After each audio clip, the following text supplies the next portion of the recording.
सुनो।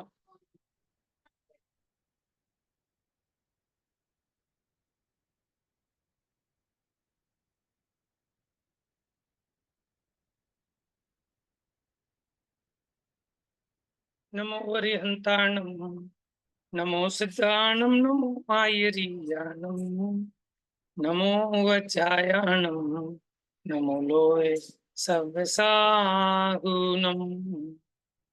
मोक्षमार्गस्य नेतारं, भेतारं कर्म भूभृतां, ज्ञातारं विश्वतत्त्वानां, वन्दे तद्गुणलब्धये।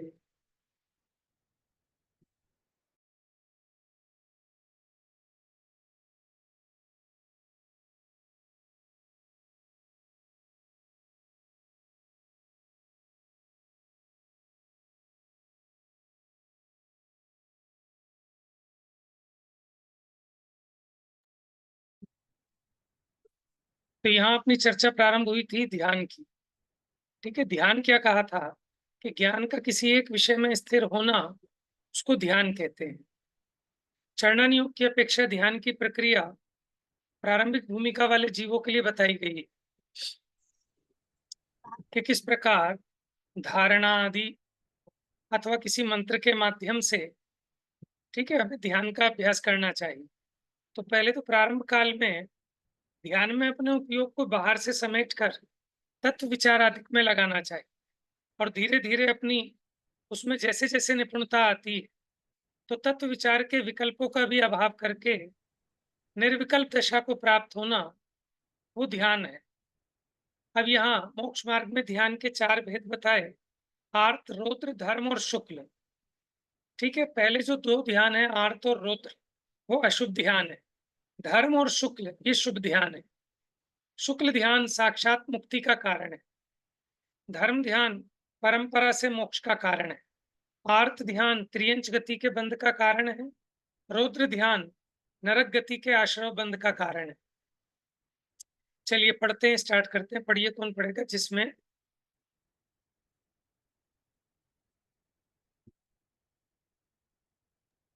मैं पढ़ू भैया। पढ़िए। जिसमें दुख रूप आंत्र पीड़ा बाधा हो वह आत्र है। आत्र पद रित,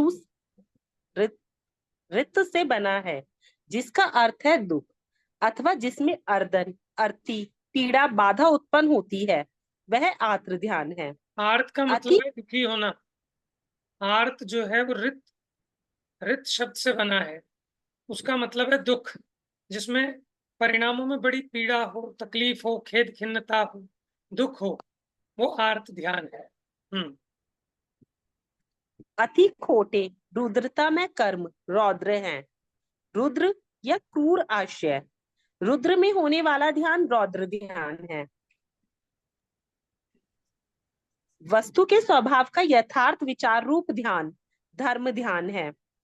शुचि गुण के योग से आत्मा का परिणाम कषाय मल से रहित उज्जवल होना शुक्ल ध्यान है।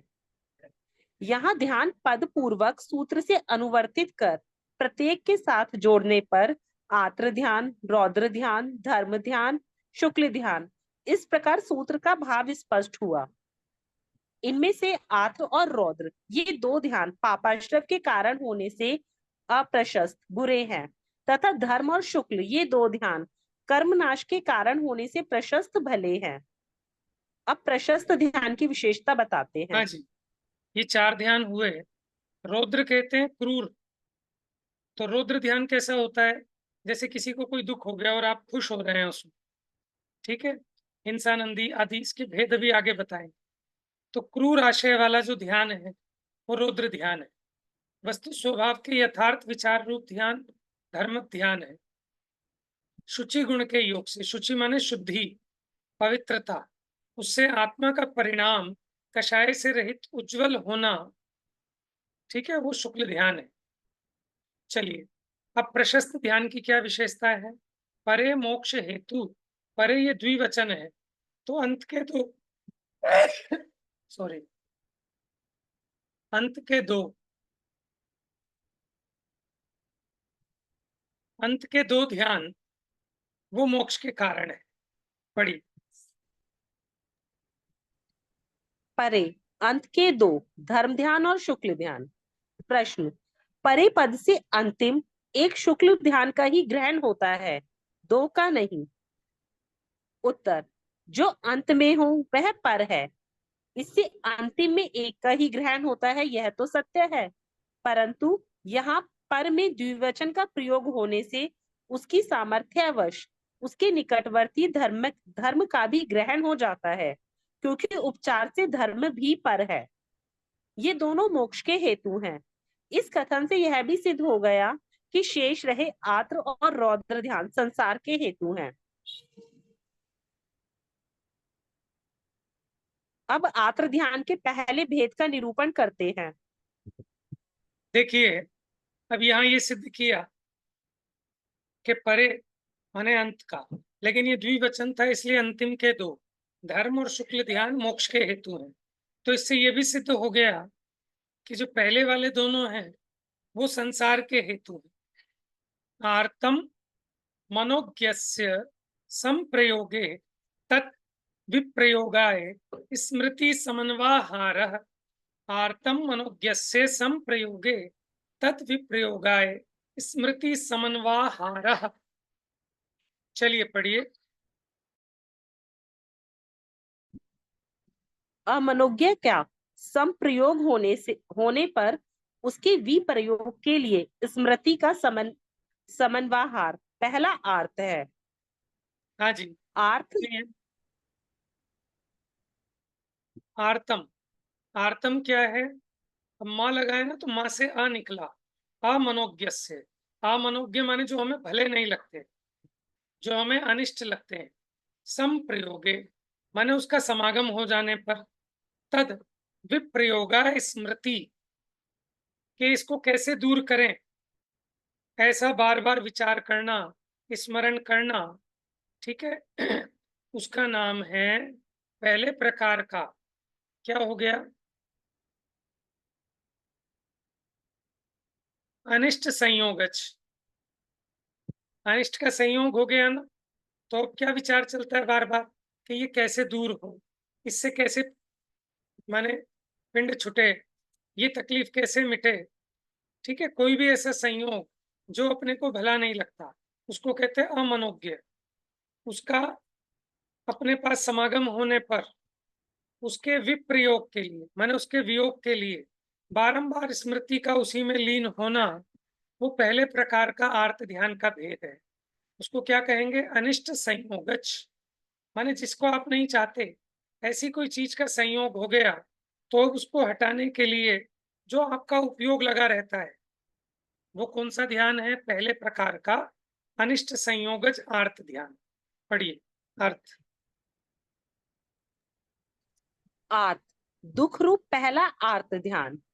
अमनोज्ञस्य, अप्रिय का या बाधाओं में कारणभूत विष, कंटक, शस्त्र, शत्रु आदि सामग्रियों का संप्रयोगे संयोग होने पर, तद विप्रयोगाय उनके वियोग के लिए, अमनोज्ञ वस्तुओं को दूर करने के लिए, स्मृति समन्वहार, स्मरण पूर्वक संकल्प में चिंता का प्रबंध होना या बारंबार चिंता करना, स्वयं को अनिष्ट प्रतीत होने वाले पदार्थों का संयोग होने पर उन्हें दूर करने के लिए बारंबार चिंतन करना, अनिष्ट संयोगज आत्र ध्यान है।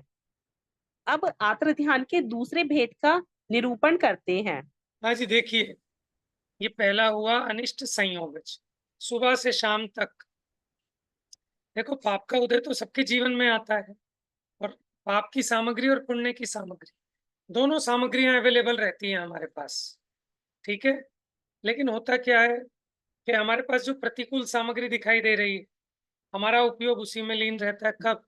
जब हमारे असाता कर्म का तीव्र उदय होता है, तो अपना उपयोग उसी में लगाकर निरंतर उसमें उपयोग लीन रहता है। ये पहले प्रकार का अर्थ ध्यान हो गया अनिष्ट संयोगज, माने अनिष्ट सामग्री का संयोग होने पर बारंबार ये कैसे हटे, कैसे मिटे, ऐसा बार बार चिंतन, उसकी लीनता, उपयोग उसी में अंगेज हो जाना। ठीक है, ये पहले प्रकार का आर्त ध्यान है, और इसी से सारी बीमारियां लगती हैं। अभी मैंने कहीं मतलब जो रिसर्च होती है तो कहीं रिसर्च पेपर में भी ये कहा कि आपको शुगर डायबिटीज अगर नहीं चाहिए हो तो क्या करें, क्षमा करना चालू करें।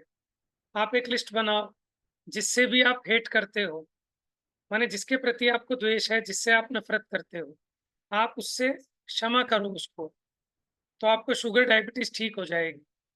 और ये सच्चाई है।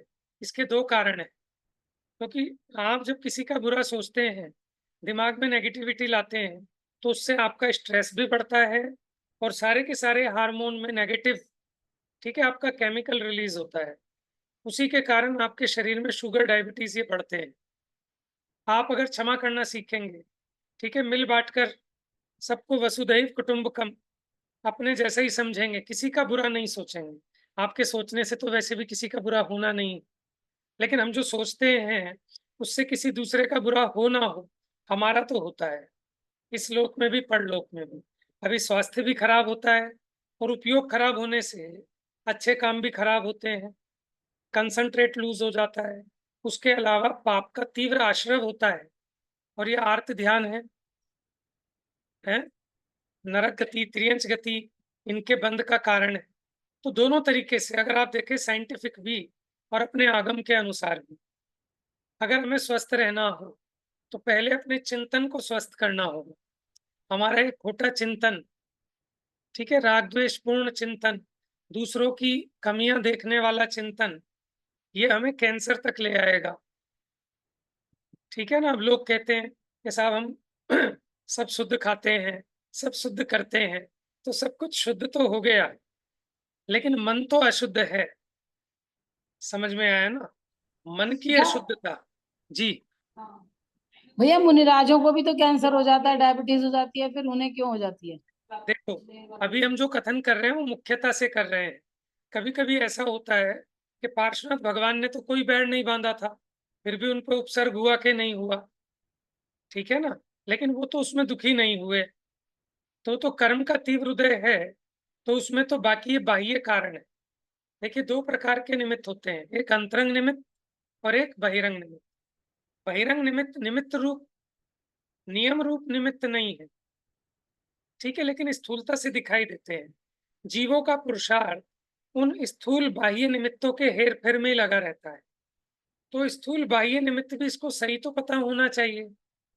फिर दूसरा है अंतरंग निमित्त, जो है कर्म का उदय, लेकिन वो दिखाई नहीं देता, उसे आगम बताता है, लेकिन बाहर में दिखाई नहीं देता जी। तो इसलिए जो बाह्य निमित्त है वो नियम रूप नहीं है, ठीक है, माने मन शुद्ध भी है, लेकिन फिर भी पुराने तीव्र कर्म का उदय है, तो उसके वो कैंसर आदि पाया जाता है। लेकिन उतना होने पर भी वो भीतर में अपने परिणामों की ठंडक का सेवन करते हैं। जैसा अन्य लोगों को पीड़ा होती है ना वैसी बीमारी होने पर, ऐसी इनको नहीं हो सकती, क्योंकि इनका मन उज्जवल है। देखो, किसी ने कहा, माने जो दूसरों की चिंता करता है ना, कि अरे इसको रोग लग गया, इसका रोग मिट जाए, कोई दुखी ना रहे, उस जीव को बीमारी लग ही नहीं सकती। क्या कहा, उस जीव को बीमारी नहीं लग सकती। और अगर आप देखें, सोचे, थोड़ा विचार करें, जैसे माँ है ना, माँ, तो जो माँ बच्चे को दूध पिलाती है वो बीमार नहीं पड़ती आसान से, क्योंकि उसके भीतर में इतना वात्सल्य है, उसको उसकी इतनी केयर है। और एक उदाहरण और दिया था, ये सारा का सारा, माने जो अपने हार्मोनल इम्बैलेंस है वो अपनी सोच से होता है। अगर आप हर एक चीज में उल्टा उल्टा सोचेंगे, उल्टा उल्टा सोचेंगे, तो आप बीमार पड़ जाएंगे। और अगर आप पॉजिटिव पॉजिटिव सोचते हैं तो आपका स्ट्रेस नहीं बढ़ता, ठीक है, नेगेटिव हार्मोन रिलीज नहीं होते, आप इजीली बीमार भी नहीं पड़ते। हो सकता है कि आपकी बॉडी में टेम्परेचर भी हो, लेकिन आप दुखी नहीं होंगे वैसे, ठीक है। तो ये मुख्यता से बात है। एक्सेप्शन तो सब जगह मिलेंगे, लेकिन ये जीव समझे तो हमारा तो सारा टाइम इन उल्टे विचारों में ही जाता है। वो क्यों जाता है? क्योंकि सुलटे विचार नहीं करते। अगर हम सम्यक विचार नहीं करेंगे तो उल्टे विचारों का तो अनादि का संस्कार है, वो तो आएंगे ही आएंगे। खाली दिमाग शैतान का घर होता है ना, सच में ही होता है कि जो मकान खाली पड़ा रहे वहां भूत व्यंतर वास करने लगते हैं। उसी प्रकार अगर इस बुद्धि को तत्व विचार में नहीं लगाओगे तो गारंटी से यहाँ खोटे विचार आए बिना नहीं रहेंगे, और वो खोटे विचार तीव्र कषाय गर्भित होने से महा आकुलता के उत्पादक होते हैं। इसलिए बुद्धिपूर्वक अपनी बुद्धि को तत्व अभ्यास में लगाना, तो इन सब चीजों से बच जाएंगे और स्वास्थ्य भी ठीक रहेगा। देखो, मन के जीते जीत है, मन के हारे हार। और ये भोग भी काहे का करता है? अपनी इच्छाओं का, अपने संकल्पों का ही तो भोग करता है ये जीव। किसी ने कुछ नहीं कहा, लेकिन अपने आप उसका अर्थ अपने हिसाब से निकालता है और दुखी होता रहता है कि मेरी बेइज्जती कर दी, या मेरी ऐसा कह दिया, वैसा कह दिया। किसी ने कुछ नहीं कहा, लेकिन अपनी सोच से स्वयं दुखी होता रहता। तो ये मतलब मेरे को बड़ा आश्चर्य हुआ। एक हैं, बहुत बड़े प्रोफेसर हैं, डॉक्टर बीएम हेगड़े। ठीक है, तो वो क्या है कि प्रोफेसर हैं, बड़े बड़े मेडिकल यूनिवर्सिटीज में उन्होंने पढ़ाया है, बहुत रिसर्च की है। तो वो रिसर्च पेपर पढ़ के बताते हैं कि अमेरिकन का कोई मेडिकल का साइंटिस्ट होगा, तो उसने रिसर्च पेपर में रिसर्च करके प्रूव किया है इस बात को कि जो लोग माने भीतर से सात्विक प्रकृति के होते हैं, क्षमाशील होते हैं, उनके शरीर में रोग नहीं लगे। जो तीव्र लोभी प्रवृत्ति के, हमेशा दूसरों का बुरा ही बुरा सोचने वाले, तो उनके शरीर में बहुत बीमारियां पनप जाएंगी। ठीक है, और ये बात तर्क और युक्ति से समझ में भी आती है। और आजकल डॉक्टर भी कहने लगे हैं कि भैया स्ट्रेस मत लो, स्ट्रेस मत लो, है। तो कहते सब हैं, लेकिन समाधान नहीं है किसी के पास। समाधान तत्व ज्ञान से ही हो सकता है। ठीक है, और स्वस्थ का मतलब क्या है कि जो स्वरूप में स्थित है वो स्वस्थ है। हमारी आत्मा का स्वरूप है क्षमाशील रहना। और बॉडी भी, ज्यादा देर आप क्रोध करें तो टॉलरेट नहीं कर सकती। आप देखो, आपको चक्कर आने लगेंगे, पैर कांपने लगेंगे, बेहोशी आ जाएगी। ठीक है, आंखें लाल हो जाती हैं, गला भी बोलना बंद कर देता है। समझ में है? ये शरीर भी तभी स्वस्थ रहता है जब इसमें आत्मा स्वस्थ रहे। तो आत्मा को स्वस्थ करने का उपाय करो, शरीर अपने आप ठीक चलेगा। हमारा क्या होता है कि हमें आत्मा और शरीर का भेद ज्ञान नहीं है। हमारा पूरा कंसंट्रेट शरीर के लिए, कंसंट्रेशन पूरा शरीर के लिए, आत्मा की खबर ही नहीं है। तो ना शरीर स्वस्थ होता है, ना आत्मा स्वस्थ होता है। जिसको अपने आत्म तत्व की खबर हो, तो शरीर को स्वस्थ करने के लिए नहीं, अपने सुख शांति के लिए वो कषाय नहीं करेगा। दूसरे को क्षमा करेगा अपने शांति के लिए। सामने वाले ने 4 गाली दी, ये सॉरी बोलेगा, इसलिए अपनी शांति के लिए। ठीक है ना, गलती सामने वाले की, फिर भी गलती की माफी मांगेगा अपनी, अपनी शांति के लिए, क्योंकि उसे अपने आत्मा की खबर है कि मेरे को अपनी पूंजी नष्ट नहीं करनी। देखो, जैसे कोई व्यक्ति जा रहा है, उसके साथ बीवी बच्चे हैं। ठीक है, गलती सामने वाले की है, फिर भी वो लड़ेगा नहीं, अपनी गलती मानेगा, सॉरी भाई सब गलती होगी। क्यों? क्योंकि मेरे साथ बीवी बच्चे हैं, ये मेरी पूंजी है। ऐसे ही जिसको अपने आत्म परिणामों की खबर है, ठीक है ना, जिसने अपने भीतर गुण विकसित किए हैं अथवा करने हैं, तो उसे अपने आत्मा का बड़ा ख्याल है कि मेरे गुणों का नाश ना हो जाए। वो गलती नहीं है, फिर भी वो उसको सॉरी बोलेगा कि मुझे इस विवाद में नहीं पड़ना, मेरे को अपने आत्मा का घात नहीं करना, कसाय से बचना है। इसलिए ज्ञानी बाहर में नम्र रहता है, गलती ना होने पर भी सॉरी बोलता है, इसमें छोटा नहीं हुआ, लेकिन मैंने मेरे आत्मा को दुखों से बचा लिया, अपनी आत्मा की संयम निधि को बचा लिया। और उसका शरीर बीमार कैसे पड़ेगा फिर? ठीक है ना। और फिर भी तीव्र पाप कर्म का उदय हो, वो भी संक्रमित हो जाता है, अपकर्षण हो जाता है। तो जितनी बुद्धि हम शरीर के स्वास्थ्य के लिए लगाते हैं, उतनी अपने सुखी होने के लिए लगाएं, तो सारी चीजें ठीक होंगी। चक्रवर्ती के पद, नारायण के पद, उनके शरीर में कभी रोग नहीं लगते, मल मूत्र पसीना नहीं आता। ठीक है ना। तो एक बार क्या हुआ, मैं किसी को दवाइयां दिला रहा था, तो मैंने उसको कहा, जी मेरे को भी कोई दवाई लेने की जरूरत है क्या? उसने कहा, भाई साहब आप इतनी दवाई दिला रहे हो, आपको तो दवाई की जरूरत ही नहीं पड़ेगी कभी जिंदगी में। माने जो तत्व ज्ञान को नहीं जानते, जो कर्म फिलोसफी को नहीं जानते, उसने भी ये बात कही कि अगर आपके चित्त में करुणा है कि कोई बीमार ना रहे, ठीक है ना, किसी का भला हो जाए, तो आपको रोग लगेंगे ही नहीं। अगर आपको दूसरों की परवाह है कि दुनिया में कोई भूखा ना रहे, तो आपको कभी भी रोटी के लाले पड़ने वाले नहीं। ये सारे आपके परिणामों का फल है, ये कर्म फिलोसफी। लेकिन आपका चित्त प्रसन्न रहेगा। आपके पास 2 रोटी है, आप अपनी 2 रोटी में से 1 रोटी दूसरे को खिला मिलके खाएंगे ना कभी शेयर करके, ठीक है, तो आपको आनंद अलग होगा और वो रोटी पचेगी। और आप छुपा के बढ़िया दूध घी मेवे भी खाएंगे, वो पचेंगे नहीं, वो बीमारी पैदा करेंगे, वो कैंसर पैदा करेंगे। तो जो भी भोजन शरीर में पचता नहीं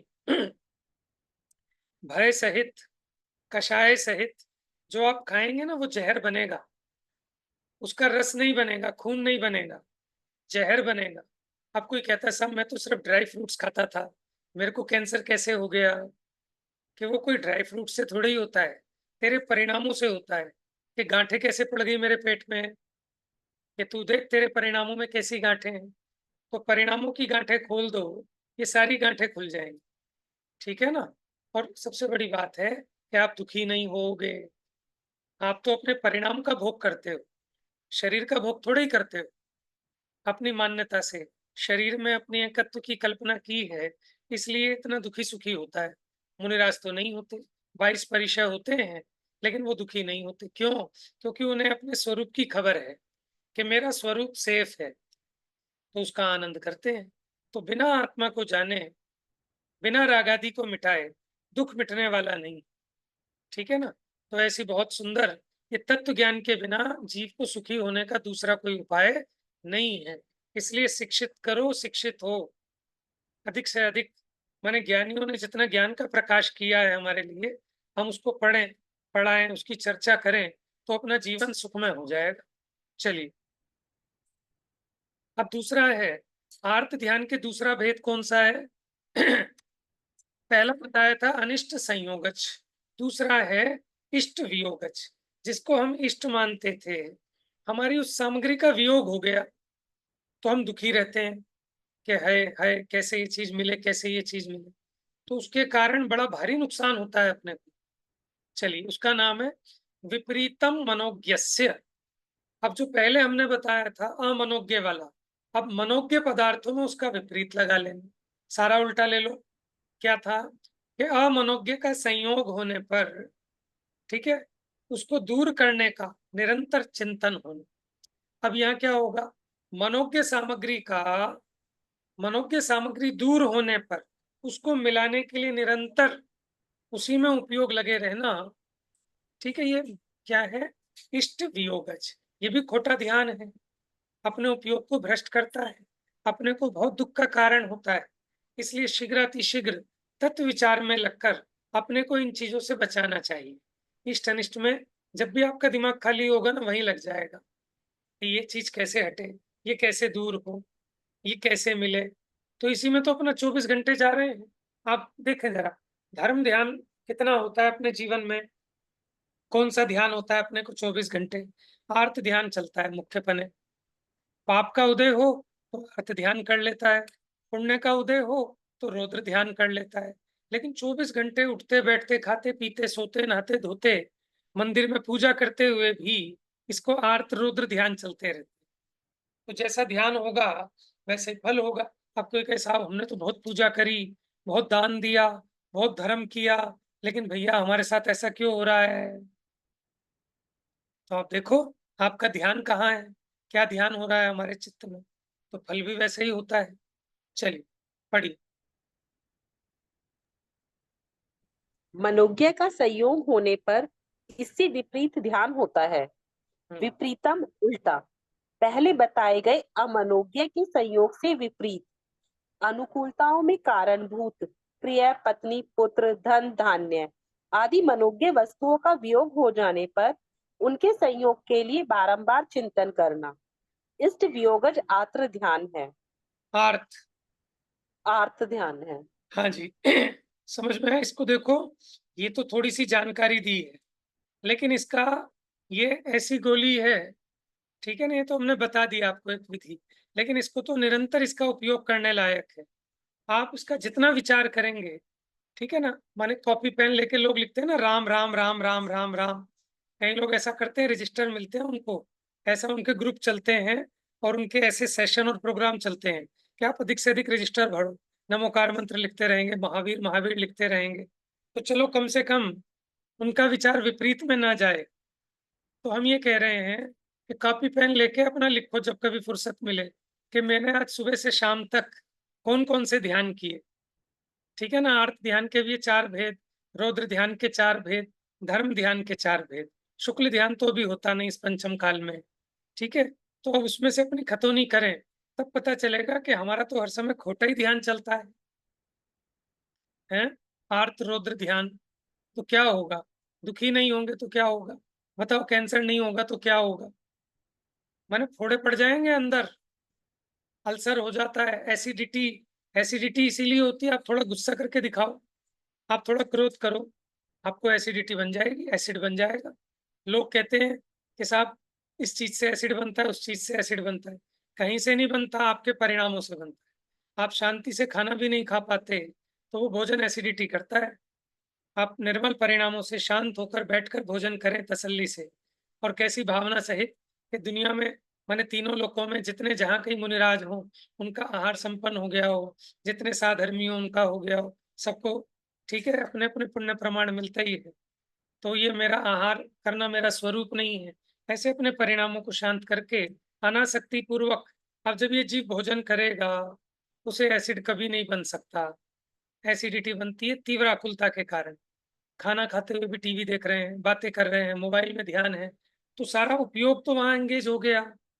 अब वो खाना पचेगा कैसे, उसमें जहर बनेगा सारा का सारा। तो ये बड़ा भैया अच्छा एक बात स्वरूप है। पूछ जी। ये एक तो होता है कि जैसे कोई भी परिणाम अपने आप आते हैं, मतलब हम करते हैं कुछ तो सोच सोच के करते हैं वाकई, पर कुछ परिणाम हम तो चाहते नहीं है पर फिर भी आते हैं वो बुरे, फिर उसमें हम क्या से करें? हाँ, बहुत बढ़िया प्रश्न किया।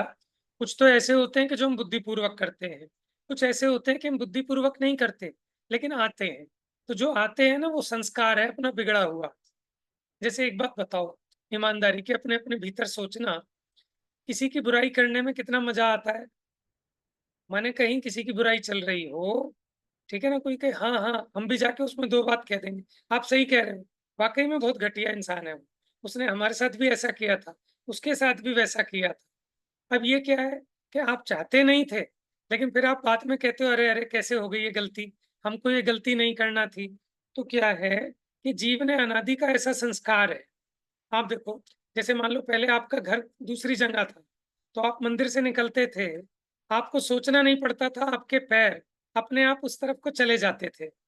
अब आपने घर चेंज कर लिया, ठीक है। अब अगर किसी दिन आप बातें करते जा रहे हो, आपने बुद्धिपूर्वक विचार नहीं किया, तो गलती से आपके पैर उधर ही चले जाते हैं। जैसे हमारा ऑफिस कभी चेंज हो जाता है ना, तो जाने की आदत उसी रूट से है, अब जाना दूसरे रूट पे है, लेकिन निकालते ही ध्यान कहीं और है, गाड़ी उधर ही चली जाती है। फिर याद आता है अरे, फिर वापस मोड़ के लाओ। अब ये कैसे हुआ, इसको कहते हैं संस्कार, हैबिट। अब जो पुरानी हैबिट है, उसको तोड़ने के लिए थोड़ा तीव्र पुरुषार्थ करना पड़ता है, जिसको कहते हैं तप। जैसे अभी एक तो बुद्धिपूर्वक ध्यान रखना है, और बहुत सारी चीजें ऐसी हैं जो ना चाहते हुए भी हमें आ जाती हैं। हम अपने आप को बचाना चाहते हैं, लेकिन फिर भी राग द्वेष की कथाओं में ये उपयोग लग जाता है। तो अब उसके लिए इसको विशेष ध्यान रखने की जरूरत है, अपने को ज्यादा कंट्रोल करना पड़ेगा, ताकि वो अनादि का संस्कार टूटे, और सम्यक संस्कार डालना पड़ेगा। जब हम सम्यक संस्कार डालेंगे उतनी गहराई के साथ, तब वो संस्कार टूटेगा। नहीं तो अबुद्धिपूर्वक तो सभी जीवों को ये विचार चलते हैं, खोटे ध्यान। अच्छे ध्यान तो बुद्धिपूर्वक करने पड़ते हैं। कहाँ आते हैं इस जीव को बुद्धिपूर्वक, अबुद्धिपूर्वक। जैसे सहजता में अशुभ भाव आता है, वैसे सहजता में शुभ भाव कहाँ आता है जी, अनादि का संस्कार है ना। तो इसलिए जो गृहस्थ के षट आवश्यक हैं, उसको बुद्धिपूर्वक पालना, तत्व विचार में अपने उपयोग को बुद्धिपूर्वक लगाना इन कामों के लिए, तभी तो वो पुराना संस्कार टूटेगा। देखो अनादिकाल से है जी, आज तक क्या संस्कार डाला है इसने। तो जो संस्कार डाला है उसका इतना इफेक्ट रहता है कि ना, अगर आप सही विचार नहीं करोगे, बड़े पंडित जी कहते थे कि आपके घर में टीवी के ऊपर कोई अलमारी पे जगह खाली है ना, शेल्फ वगैरह में, तो या तो आप अच्छी चीज रख दो वहां पर, उसे अच्छी चीज से भर दो, नहीं तो वहां गारंटी से गंदी चीजें भरने वाली है। कोई तेल की शीशी रख देगा, कोई कंगा रख देगा, कोई चाबी रख देगा, कोई टोकरी रख देगा, कोई किताब रख देगा, कोई कुछ रख देगा, कोई बोतल रख देगा, माने वो सारा कूड़ा भरने वाला है वहां पर। ऐसे ही अपने उपयोग का है, अपने उपयोग को बुद्धिपूर्वक शास्त्राभ्यास में लगाओ, ठीक है ना। तो ये मन रूपी बंदर को स्वाध्याय रूपी वृक्ष पर चढ़ा दो, और नहीं करोगे ये काम तो गंदगी तो आनी आनी है दिमाग में। तो ये सहज है अनादि का संस्कार, ठीक है ना। हमें और आपको ही नहीं, माने बड़ी भूमिका वालों को भी, ठीक है ना, जो ज्ञानी हैं, त्यागी हैं, वो भी अगर बुद्धि पूर्वक अपने आप को इनमें ना लगाएं तो उनको भी वो खोटे विचार आ जाएंगे। समझ में आया? इसलिए बुद्धि पूर्वक, तो समाज का कल्याण सेकेंडरी है, वो अपने कल्याण के लिए समाज के कल्याण में लगते हैं। ज्ञानी जन परोपकार वास्तव में अपने उपकार के लिए करते हैं, क्योंकि उनको समझ है कि परोपकार करने में पर का उपकार नहीं कर रहा, मैं मेरा उपकार कर रहा हूँ। अब मैं देखता हूँ ना, लोगों को हमारी बात तो समझ में नहीं आती, लेकिन किसी ने कह दिया चींटियों को आटा डालो, तुम्हारी स्किन प्रॉब्लम दूर हो जाएगी। अब ये बात उन्हें समझ में आ रही है, इसका कोई लॉजिक नहीं है। कुत्ते को रोटी डालो, तुम्हारे घर की गरीबी दूर हो जाएगी। अरे हम कह रहे हैं अपने परिणामों को सुधार लो, सारी दरिद्रता मिट जाएगी, सारा दुख मिट जाएगा। इसको ये बात समझ में नहीं आ रही है ना। तो भैया वो संस्कार सबको है, अब उस संस्कार को तोड़ने के लिए इसी का नाम तो साधना है, इसी का नाम तो तप है। वो गाढ़ा संस्कार पड़ा है जीव को, ठीक है, इसलिए कहीं भी भ्रष्ट हो सकता है। आप ये मत समझना मुनि बन गए तो तीरंदाज बन जाए कि मेरा तो कुछ नहीं है, मेरा तो बहुत, मेरी साधना हो गई 40 साल की। उनको भी 1 मिनट में भ्रष्ट हो जाते हैं। 40-40 साल की साधना एक क्षण में खराब हो जाती है।